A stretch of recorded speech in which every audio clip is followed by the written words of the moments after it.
వర్షం కూడా సినిమా కార్మికులు అంటే ఎంత ఓర్పుగా ఉంటారో చూద్దామని చెప్పేసి వర్షం కూడా పడుతుంది. మన సినిమా షాట్లు ఎలా చేస్తారో కూడా ప్రత్యక్షంగా చూడటానికే ఈరోజు వర్షం కూడా పడ్డట్టుంది. ఒక రైలు షాట్ లాగా మన ఫైటర్స్ కానీ అందరం కూడా మనం ఎలా రైలు షాట్ చేస్తామో అలా షాట్లో మనం షూటింగ్ పెట్టుకుందాం అనుకుందాం. మన హీరో గారు ఇప్పుడు ఎందుకంటే వర్షం పడుతుంది కాబట్టి ఇంకా ఎక్కువ మాట్లాడి సమయం కూడా వృధా చేయము. ఏదున్నా సరే మాకు ఒకటే నమ్మకం, మేము 24 కార్మిక సంఘాల నాయకులు అందరం కూడా వెళ్ళి స్వయంగా కలిసిన తర్వాత ఒకే ఒక్క మాటతో ముగించారు. ఏ కష్టం ఉన్నా సరే అన్నీ రాసుకున్నారు. మీకు ఆరోగ్య భద్రత విషయంలో కానీ, మీ షూటింగ్ల విషయాల్లో కానీ, మీకు నిర్మాతలతో ఏమున్నా సరే వారి కష్టాలు వారికి ఉన్నాయి, మీ కష్టాలు మీకున్నాయి. కాబట్టి ఎవరికి ఇద్దరికి సహేచ్ఛ ఉండే విధంగా అన్ని కష్టాలని నేను భాగస్వామ్యం చేస్తాను. నేనున్నాను మీకు. దేవుడు గొప్ప అవకాశం ఇచ్చుండొచ్చు ముఖ్యమంత్రిగా, కానీ కార్మికుల యొక్క కష్టాలు తెలియనంతగా అధికారం నా కళ్ళు మూసుకుపోలేదు. అధికారంతో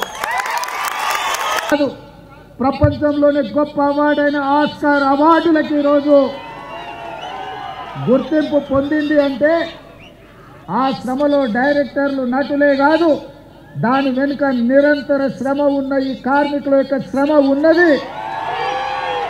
మీ రక్తాన్ని చెమటగా మార్చి దారబోసి షూటింగ్లో ఫైటర్స్ ప్రాణాలు వదులుకుంటే ఈనాడు ఆస్కార్ అవార్డులు రావడం జరిగింది. ఈనాడు తెర మీద మీరు కనిపించరు, 2.5 గంటలు తెర మీద కనిపించే రంగుల రాట్నం, దాని వెనకాల ఉన్న మీ కన్నీటి చరిత్ర ఉన్నది. ఆ విజయం వెనకాల కార్మికుల యొక్క శ్రమ ఉన్నది. ఈనాడు మీ శ్రమతో ఏర్పడే పెద్ద పెద్ద సినిమాలు, పెద్ద పెద్ద సినిమా నిర్మాతలు, హీరోలు వాళ్ళ సినిమాల టికెట్ల ధరలు పెంచడానికి నా దగ్గరికి వస్తుంటారు. నేను నిర్మాతలకు చెప్పిన, మరి పెంచిన దాంట్లో కొంతైనా కార్మికులకు వాటా ఉండాలి కదా అని.